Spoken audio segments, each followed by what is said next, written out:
Ever since we've been knocking them down. Baby said she wanna go to the game. Taught her how to say Padre gang. Started back rocking the brown. Ever since we've been knocking them down. Mitchell and Ness with the old school name. All of the homies holler Padre gang. Yeah, that.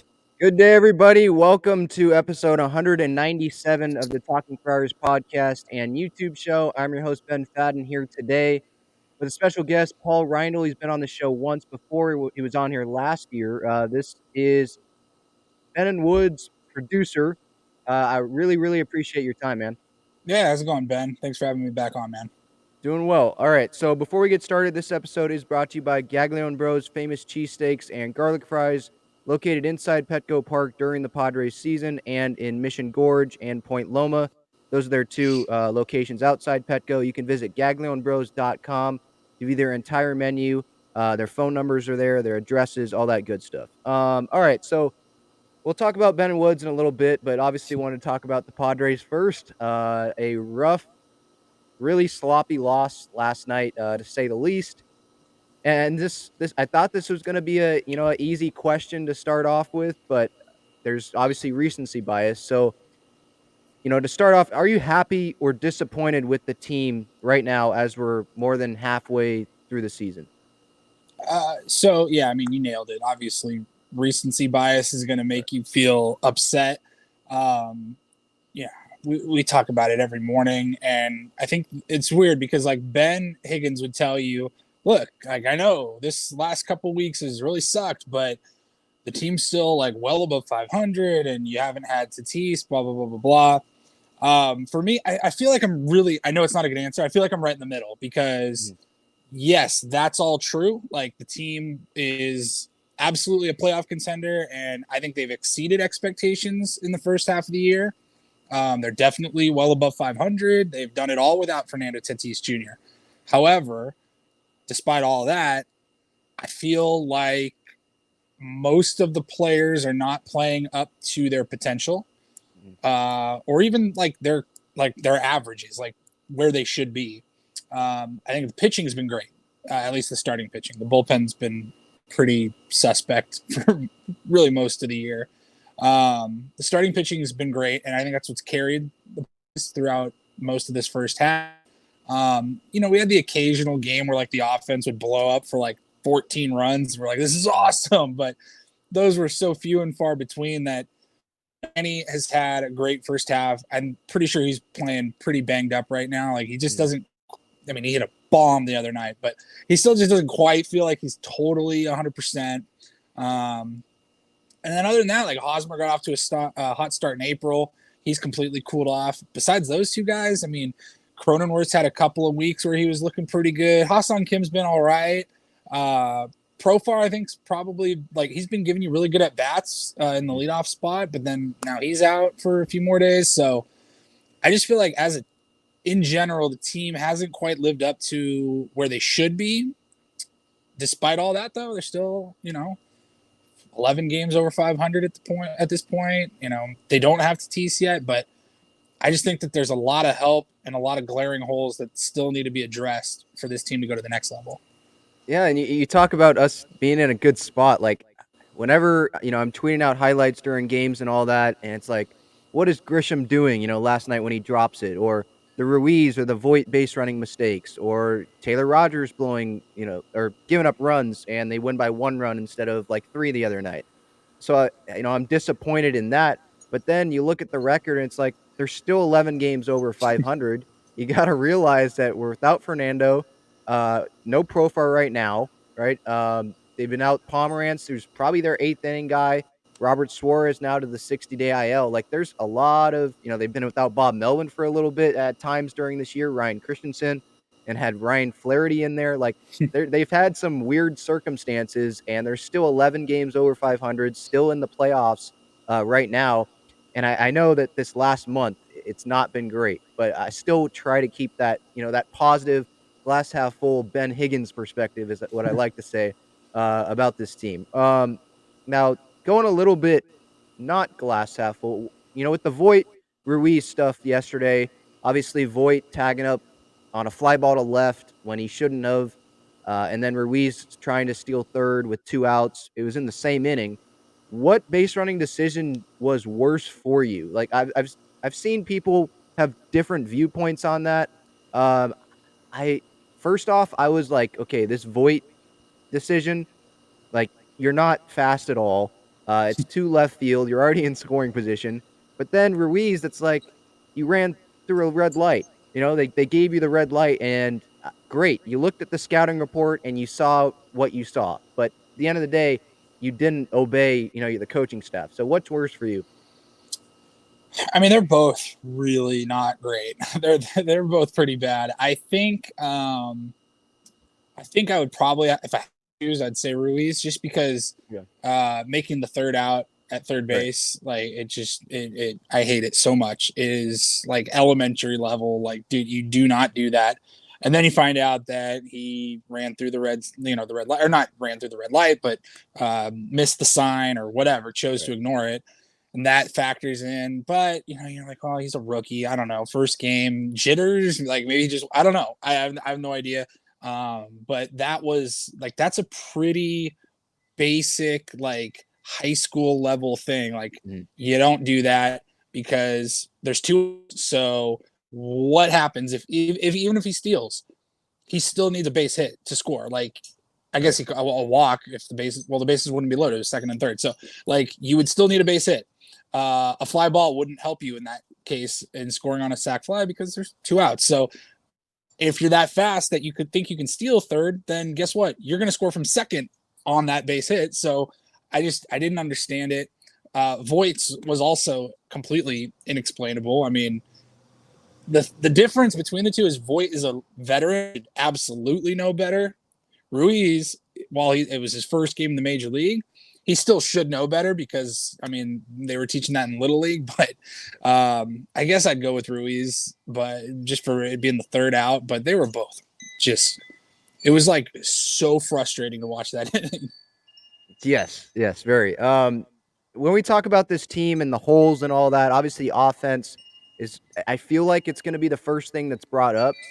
If you were Preller, like, what positions, like, top to bottom, like, if you had to rank those positions – of need, who would you want to be going after first? Like, what positions would you want to upgrade first? Like, is it catcher for you? Is it first base, or whether that's sliding Crony over to first? Is it really outfield, or is it trying to get another reliever? Like, because of Taylor Rogers as of late, like it's a lot of tough questions that he has to answer right now. Yeah, the toughest part of all of that is trying to guess what AJ Preller is going to do, because for all we know, he's probably going to go out and try to get Luis Castillo or something, like another great starting pitcher that we don't need. Like, I mean, it would be great. Nobody's going to say no to Luis Castillo, but it's already our number one position of strength.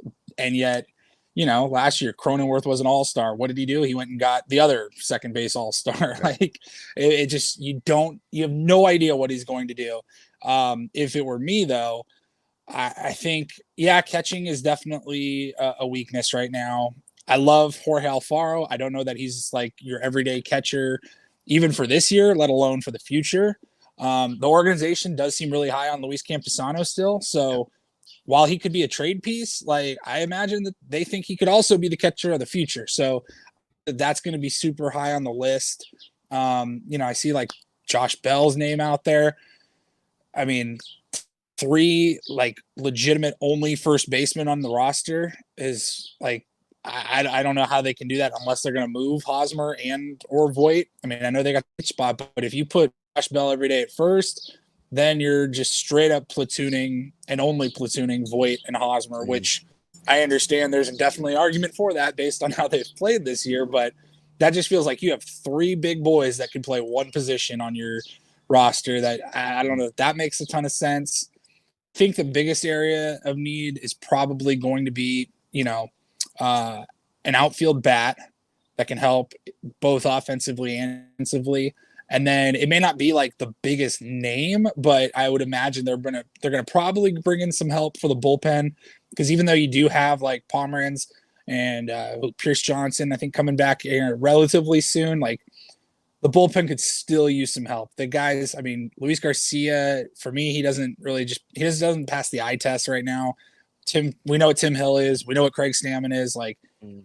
Chris Matt is like the only guy that you're like actually confident in right now. So even with those guys coming back from the injured list, I think they're still going to need some help. I just don't think it's going to be like a huge flashy name. And get the numbers as soon as, you know, Dennis Lynn or whoever tweets out the trade, and we'll be like, oh, that's not that bad, but it's not going to like blow your mind. I think right now the outfield as it is pretty weak. I mean, Profar's hurt, but if you include Profar, he's your everyday left fielder. I don't know what is going on with Grisham in center field.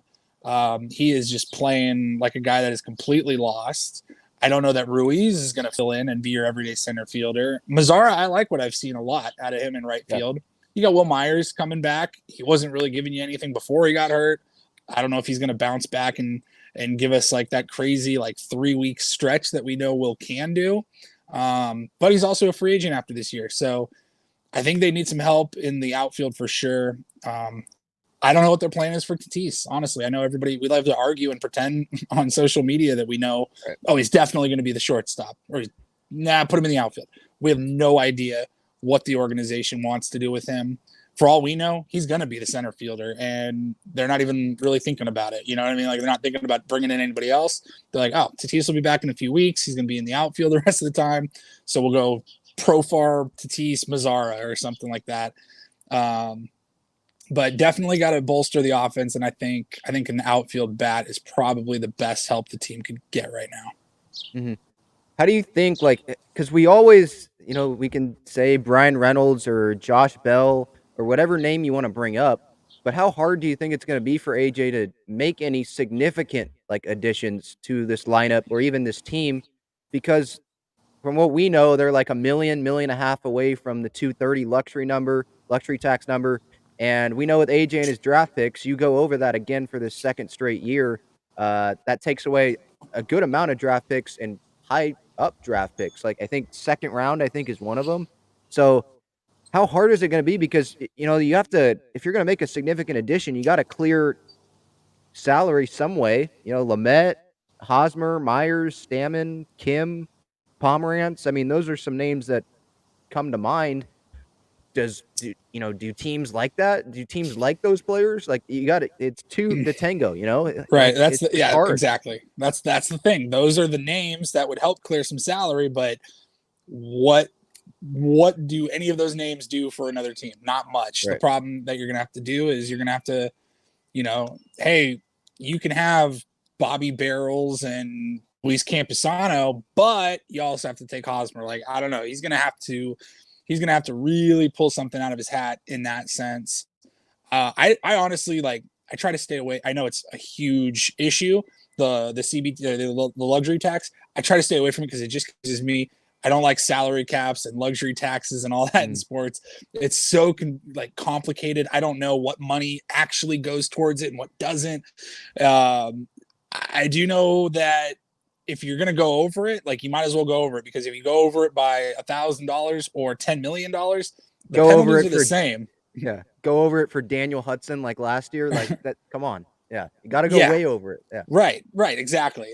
Daniel Hudson's probably not the guy to make you go over it, but I do know that, if you got to go over, like, go over. So it kind of seems inevitable almost that the team's going to have to. If they're going to improve, they're going to have to go over that luxury tax. And so it'll be interesting to see how it all goes down. I'm just glad that that's not my job to have to figure it out, and it's AJ's job, because, quite frankly, he painted himself into that corner with the contract out over the years. So I don't know how he's going to do it, but I somehow have confidence that he is. Nobody thrives deadline like AJ Preller, except, I mean, we all know how last year went, but you can't say he wasn't active at least in trying to get something done. So I think it just feels like career suicide if we have a repeat of this trade deadline. So it's going to be, I mean, what are we, like 2.5 weeks out now? So it should be an interesting couple of weeks full of false reports and a lot of things that make me want to delete Twitter. Let's hope there's not like a Max Scherzer false report. Like, there's things that, you know, Dodgers are interested in Luis Castillo or stuff like that, but Padres are close to acquiring Max Scherzer. Let's hope that doesn't happen again, because that sent a lot of people into very happy and then Yeah, crashed right the back down. roller coaster of emotions last year, that was a day that will live in infamy. That was brutal. And then it was that later that day, right? I think they were playing the Rockies and Ryan Weathers got smashed around and Paddock got hurt during a bullpen session. They Yeah. didn't go get any starting pitching, and they acquired Jake Marisnick and Daniel Hudson pretty much for that Adam Yeah. Frazier, who Well, ended up playing left field. Like, it was just a bunch I of mean, bad we didn't moves just early. we got kicked in the nuts as Padres fans like 15 times that day because, yeah, you thought you had Scherzer, then you don't. Then you find out he's going to the Dodgers. You're the one team you didn't want him to go to. Then, out of nowhere, oh, we're also going to throw in Trey Turner to the Dodgers. You're like, wait, we weren't even going to get Trey Turner. Like, are you kidding me? It was just, oh, God, I hope nothing even remotely close to that again this year. Yeah. Another thing that's on AJ's plate is a Joe Musgrove extension. When you guys talked to him on the radio the other day, he told you guys that he's optimistic. But when I asked AJ in person at Petco on last Friday, I was there.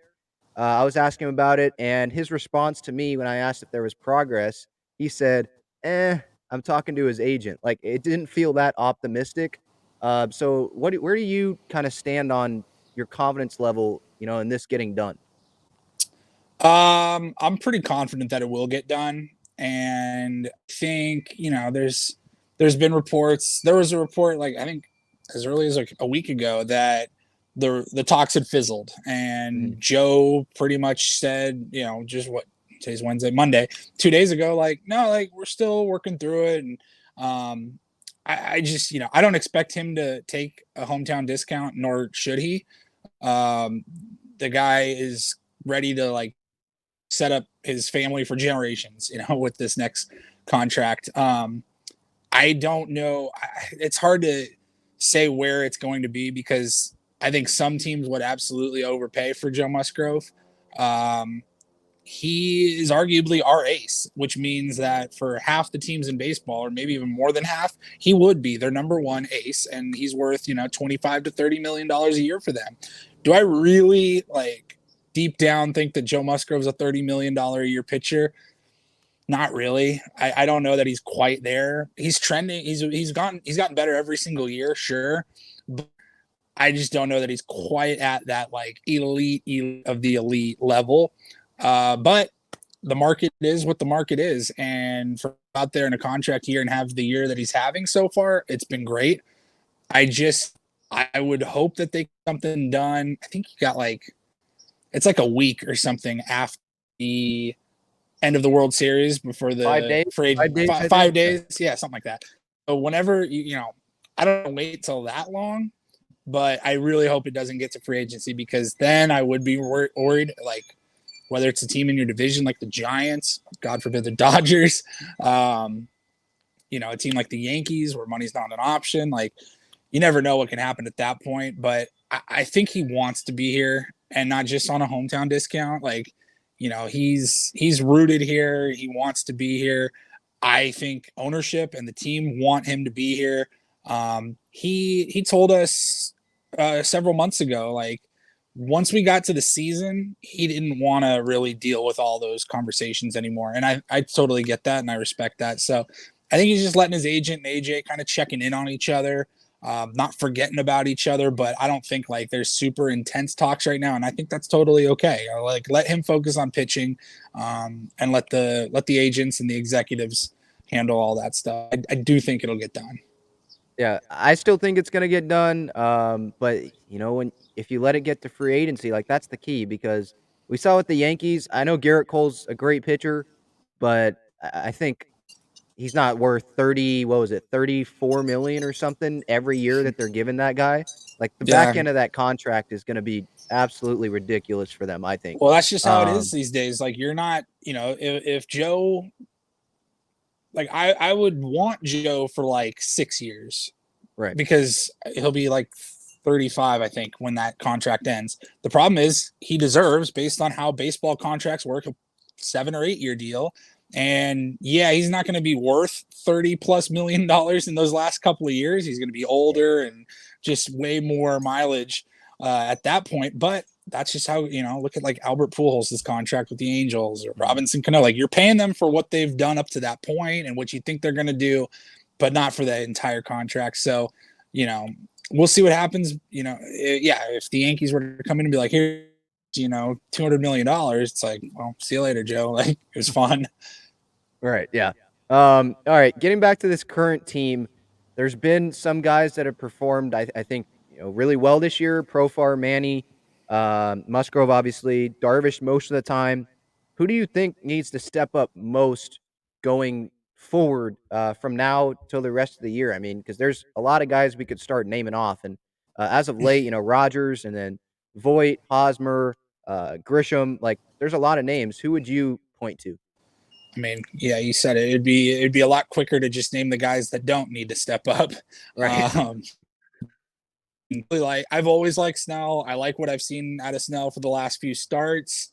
He's looking kind of like how it was 6 weeks where he was on. He needs to step out and keep doing what he's doing. Rogers obviously needs to step it up. Nola needs to step it up. Cronenworth needs to step it up. Grisham really needs to step it up. I think at this point the whole team really collectively needs to step it up outside of Profar. I think Kim, this is kind of who Kim is, so I don't know that he necessarily needs to step up. I think he's done just fine kind of being thrusted into the role that he's in. Musgrove, Manaea, he's hit or miss, but he's mostly hit. He's doing pretty well.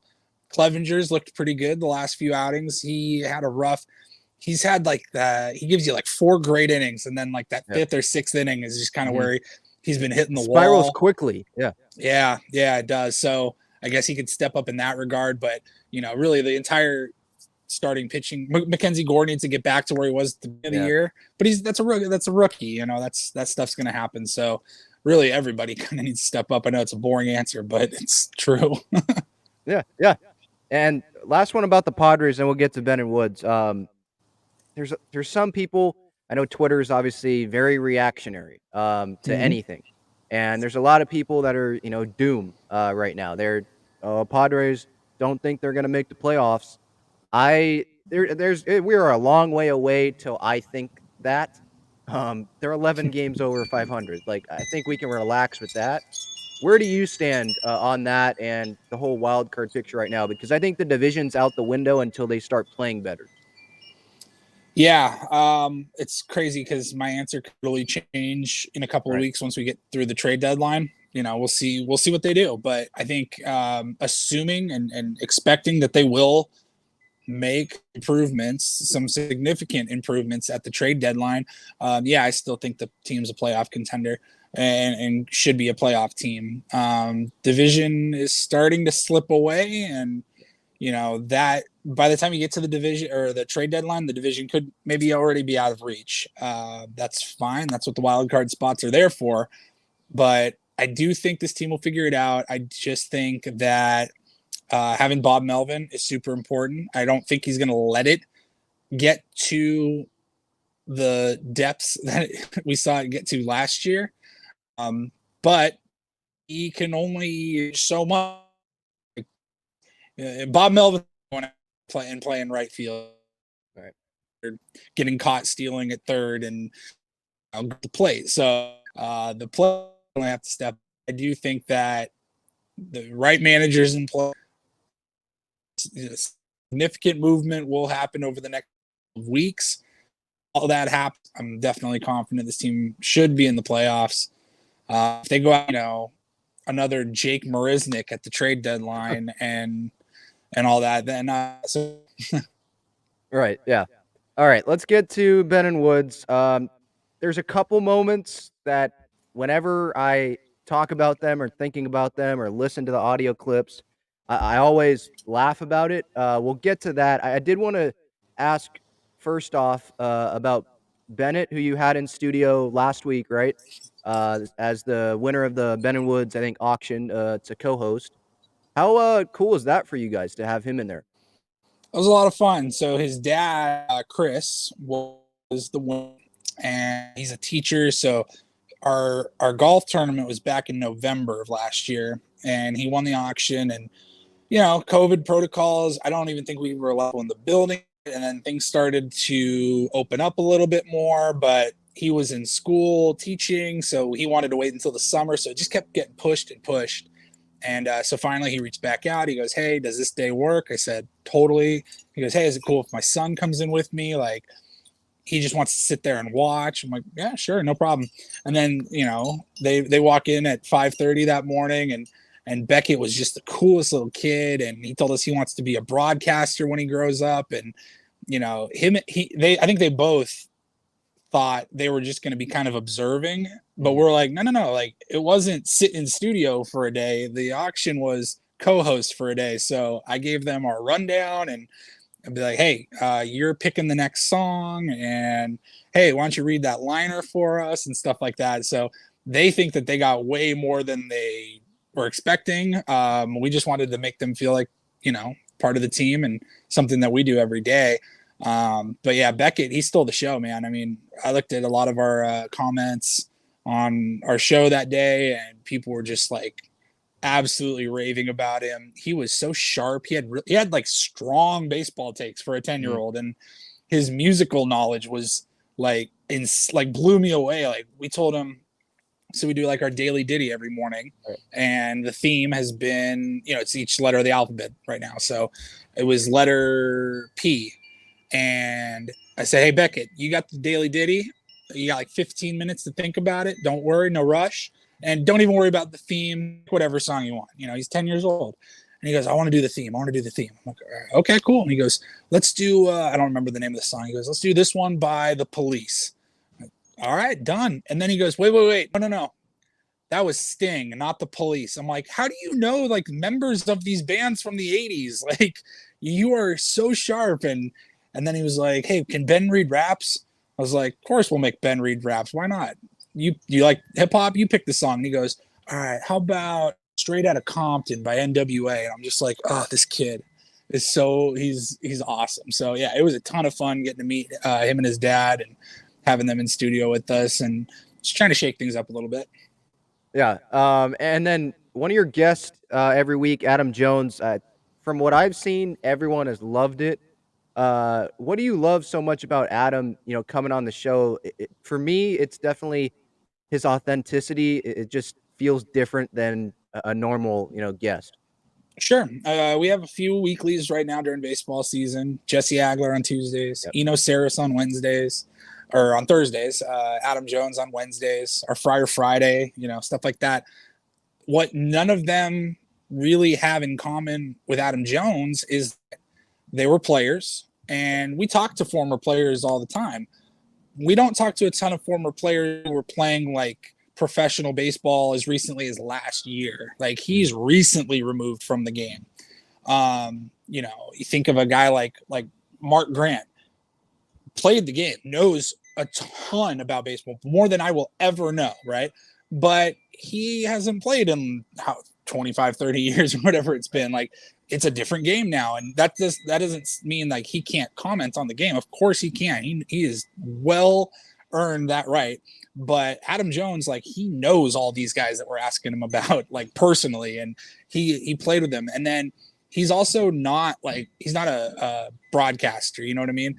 Maybe he wants to be. I don't know. We haven't really talked to him about any plans if he wants to get into coaching or broadcast or anything like that. But he is just happy to talk some baseball, and he, as he would say, talk S. I don't know if you swear on your podcast or not. You're good. Like, you're good. Go ahead. You know what I mean? Like, he's like, "Oh, I'm down for shit talking and just talking ball." So I'm like, cool. Like, just don't say that word, because you can't on the radio. But he just gives it to you like it is. And I think it's just the authenticity, like you said. It can't be matched. I mean, he's not gonna try to explain something that it's not. You know what I mean? Like, he's gonna say, "No, this is how it's done." And if you don't believe me, well, you weren't in the locker room for 15 years like I was.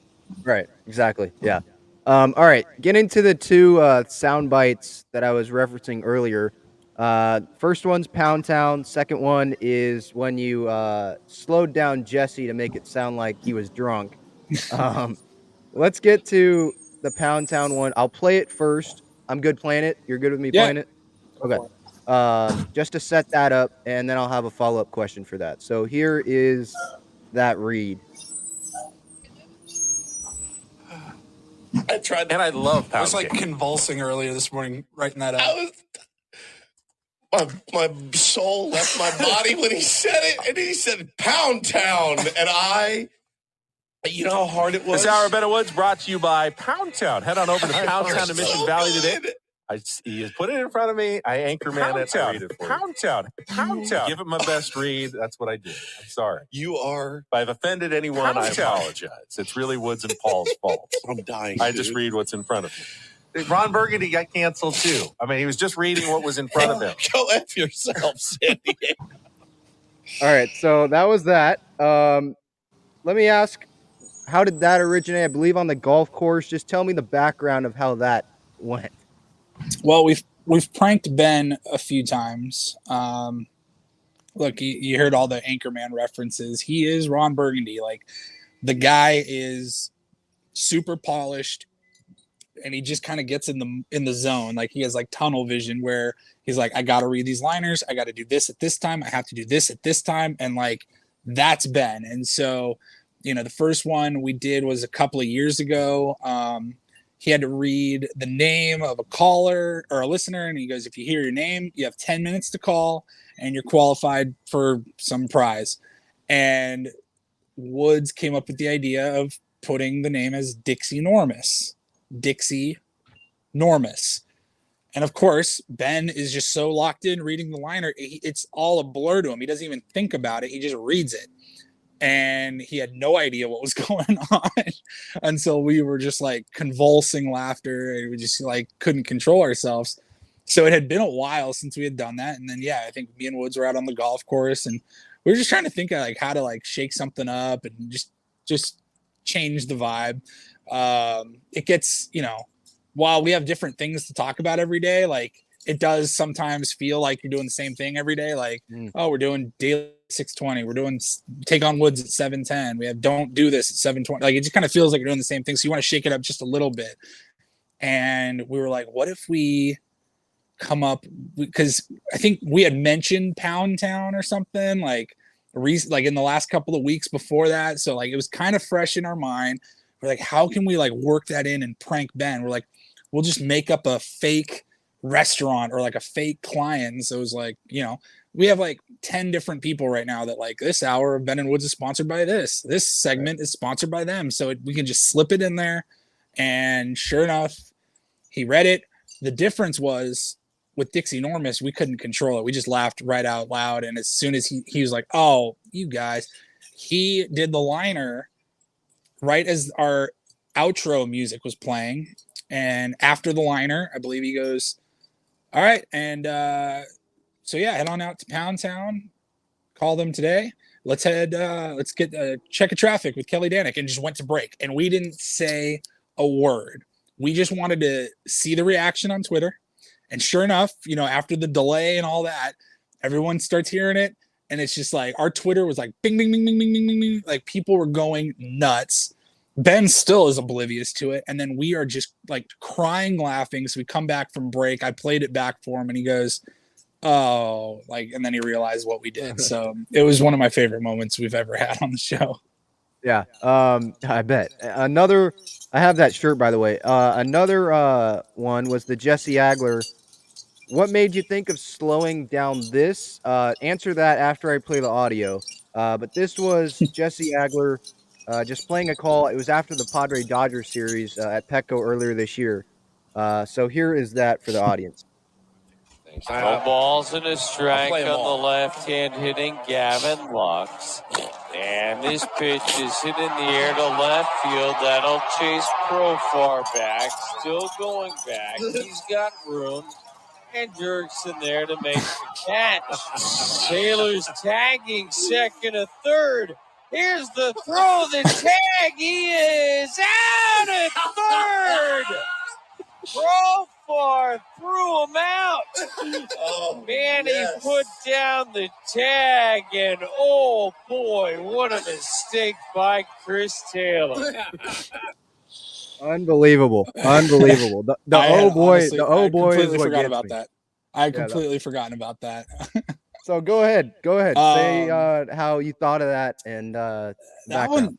one, that's not as like. There's not much background to that other than we have done it a few times with Ben. Uh-huh. Playing some of his drops slowed down, it makes you sound drunk, and all that comes from is just somebody either telling me or me figuring it out on my own years ago. Like if you have like I have an iPhone, so I use Apple Podcasts, and it's got the speed marker on the bottom of your phone, and you can play it at half speed or you can speed it up to 2 times as fast. And I just like accidentally hit it. And if you just are listening to people talk at normal 100% speed, but if you slow it down by 50%, no matter who it is, they sound hammered. Like it's so funny. Like listen, whatever podcasts or radio shows you like, you can do it, and you're like, yep, they sound drunk.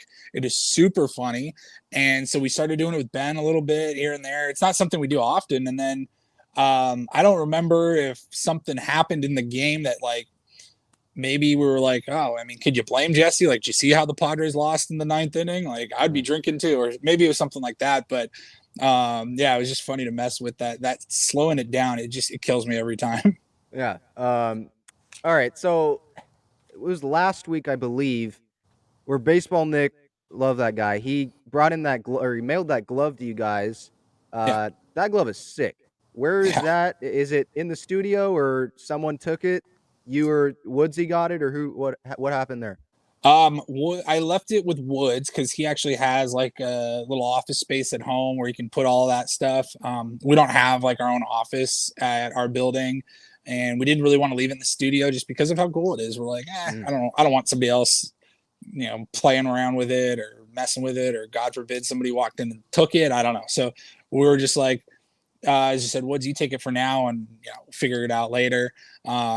We certainly like. It's such a cool memento. Like we don't want to use it. So I just said, dude, hold on to it. I'm like, give it it to Bo when he's older, like Manny is Bo's favorite player. Bo's like 4.5 years old right now. So like wait till he'll appreciate it and then give it to him, probably is what we'll end up doing, passing it down. But yeah, man, Nick is as solid as they come, man. And, he's fortunate enough to have a pretty cool job at Rawlings, and he was able to make that happen. We didn't ask for it at all, but I wouldn't even have thought to ask. The glove itself was cool. And then like when we read his note that he attached with it, we're like, these are the exact like custom dimensions of Manny's actual glove. You're like, wow, that just got, I mean, it was already cool, just a Rawlings glove with like our name on it.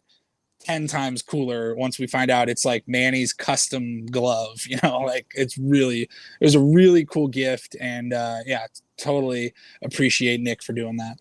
Yeah, so I believe anyone listening or watching, I believe on the Ben Woods Twitter, if you scroll down long enough, you'll be able to find that. All right, last one here. It's on our Instagram. It's probably easier on there. Yeah. Okay. We don't post as much on Instagram. Yeah. Okay. So just head on over there then. All right, last one here. Who do you enjoy hosting a show with more, Ben or Woodsy, when the other is gone? Ooh, I don't know if they're going to listen. So let me just be diplomatic and say that I will just say that I could argue for either one. When Ben is out and it's just me and Woods, first, what I'll say is it sucks no matter what, whether it's just me and Woods or just me and Ben. It's just not fun. And maybe that's just because I already have a ton on my plate producing, and then I can't just leave them hanging. So I also am now the co-host. So, it's just a lot of extra work on my end, and it doesn't feel right if all three of us aren't there. Like that's the way the show has been built for all three of us to be a part of it. So it just doesn't ever feel the same when it's me and Woods, like, that we're going to have some fun. We're going to get to goof off, and we're going to get to try things like playing a 20-minute Bob Dylan song in its entirety for an entire segment. Like that, like Ben would have left. Ben would have been so uncomfortable. He would have physically left the studio if we ever did that when he was around. So I am all for fun and games, and we have a super fun time. Problem is with Woods, he doesn't like to do a lot of the business end of the show, like reading this liner and making sure that this gets mentioned, and he still doesn't know when we're supposed to throw to traffic and stuff like that. So that's where filling in with Ben, he has all of that down, and I know that, all right, I'm gonna have to plan a little bit more. I'm gonna have to plan on talking a lot more, and I got to be more engaging than I normally might have to be. But I do know that I don't have to worry about all that extra stuff that I do when Woods is co-hosting with me, because I know Ben's got it covered. Ben's gonna have all his notes, like all that stuff. So it's definitely like, maybe it just depends on how I'm feeling that day. Like on a Friday, me and Woods is pretty fun. On a Monday, me and Ben are pretty good, because it's like, all right, Ben's got everything ready to roll. But ultimately, it's nowhere near the same. Like we know, like me and Ben, we co-hosted a couple of shows recently while Woods was in Michigan, and we just knew, like we were like, yeah, that was a pretty good show. Like I don't know, it flew by. It was good. You know, we didn't have any like pull your car over because you're laughing so hard moments. That's something that only we can come up with when all three of us are together. So it's just different, but man, it's just so much more. It's better for everybody when all three of us are there. Right. Yeah. All right. This has been amazing. Paul Reindl, 97.3 The Fan, producer of Ben and Woods. He is what makes that show go. Thank you so much for joining the show, Paul. No problem, man. Thanks for having me back on. I appreciate it, and keep up everything you're doing, man. I see you making your mark on Twitter and everything with all the videos and all the content.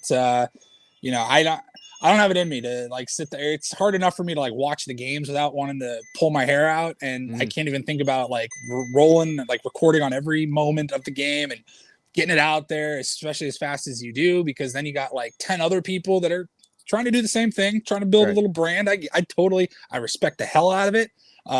But yeah, you're doing great, man. And keep it up. Thanks for having me on. Thanks for listening. And yeah, we'll talk to you again soon.